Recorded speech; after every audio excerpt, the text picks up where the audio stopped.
ভাই দেখেন আমাদের এলাকায়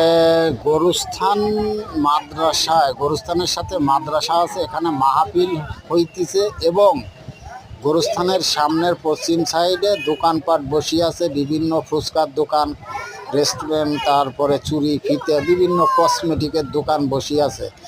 মাত্র সামান্য লোকজন আসা শুরু করিতেছে। আমার ভিডিওটি যদি আপনাদের পছন্দ হয়, ভালো লাগে, তাহলে দয়া করে সাবস্ক্রাইব করবেন ও শেয়ার করে প্রত্যেককে দেখার সুযোগ করে দেবেন। এটা আটঘর ইউনিয়ন, গ্রাম বিভাগ দি, সালতা থানা, ফরিদপুর জেলা। ধন্যবাদ, সবাই ভালো থাকবেন। আমার নাম হাফিজুর রহমান। আমার গ্রামের সামনে আমাদের গোরস্থান মাদ্রাসা মাহফিলের জন্য আয়োজন হয়েছে। ধন্যবাদ।